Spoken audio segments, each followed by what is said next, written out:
जब हम समुद्र के बारे में सोचते हैं तो जाहिर है खारे पानी का ख्याल आता है ना? पर क्या कभी ये सोचा है कि ये जो खारापन है, जिसे हम सैलिनिटी कहते हैं, ये सिर्फ एक खासियत नहीं है, बल्कि ये तो हमारे प्लैनेट को चलाने वाला एक जबरदस्त इंजन है। तो आज हम इसी समुद्री सैलिनिटी के राज खोलने वाले हैं। चलिए एक मजेदार पहेली से शुरू करते हैं।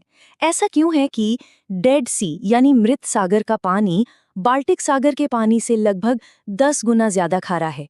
इतना खारा कि वहां कोई डूबता ही नहीं।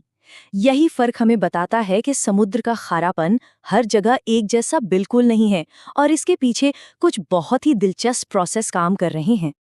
तो चलिए अब इस विषय की गहराई में उतरते हैं। इन फर्कों को समझने से पहले ये जानना बहुत ज़रूरी है कि जब साइंटिस्ट्स ओशन सैलिनिटी या समुद्री लवणता की बात करते हैं तो उनका असल में मतलब क्या होता है। तो देखिए, साइंटिफिक भाषा में सैलिनिटी का मतलब है कि अगर आप 1000 ग्राम यानी करीब 1 लीटर समुद्री पानी लें तो उसमें कितने ग्राम नमक घुला हुआ है।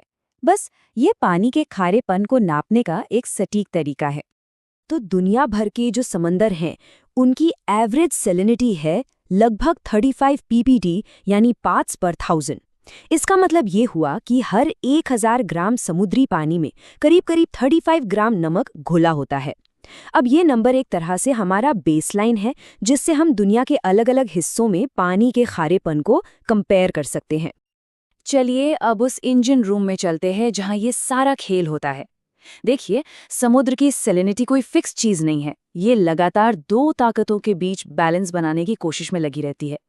एक ताकत जो इसे बढ़ाती है और दूसरी जो इसे कम करती है। ये वाकई में एक खींचतान जैसा है।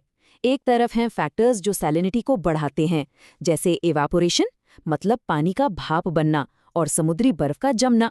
होता क्या है कि जब पानी भाप बनता है या जमता है तो वो नमक को पीछे छोड़ जाता है। इससे बचा हुआ पानी और भी ज्यादा खारा हो जाता है। और दूसरी तरफ हैं वो फैक्टर्स जो सैलिनिटी को कम करते हैं, जैसे बारिश, नदियों से आने वाला मीठा पानी और बर्फ का पिघलना। ये सब समुद्र में ताज़ा पानी मिलाते हैं, जिससे नमक डाइल्यूट हो जाता है और खारापन घट जाता है। तो ये एक लगातार चलने वाली रस्साकशी है। और इसी रस्साकशी का नतीजा हमें दुनिया भर में सैलिनिटी के एक पैटर्न के तौर पर दिखता है। जैसे ट्रॉपिकल इलाकों में जहां तेज धूप की वजह से इवेपोरेशन बहुत ज्यादा होता है, वहां पानी आपको ज्यादा खारा मिलेगा।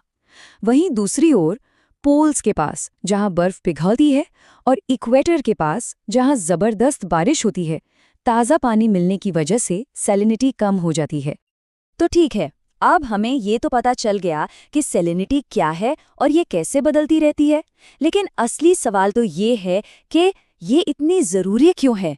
भाई, इससे फ़र्क क्या पड़ता है? और इसका जवाब छिपा है इसके ग्लोबल इम्पैक्ट में, जो कि बहुत ही बड़ा है। तो ये पूरा कनेक्शन काम कैसे करता है, समझिए। स्टेप 1, सैलिनिटी पानी की डेंसिटी यानी उसके भारीपन पर असर डालती है।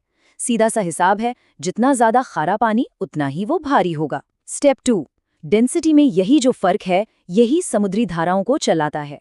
भारी खारा पानी नीचे की तरफ डूबता है और हल्का कम खारा पानी ऊपर उठता है। और फिर आता है स्टेप 3, सबसे ज़रूरी।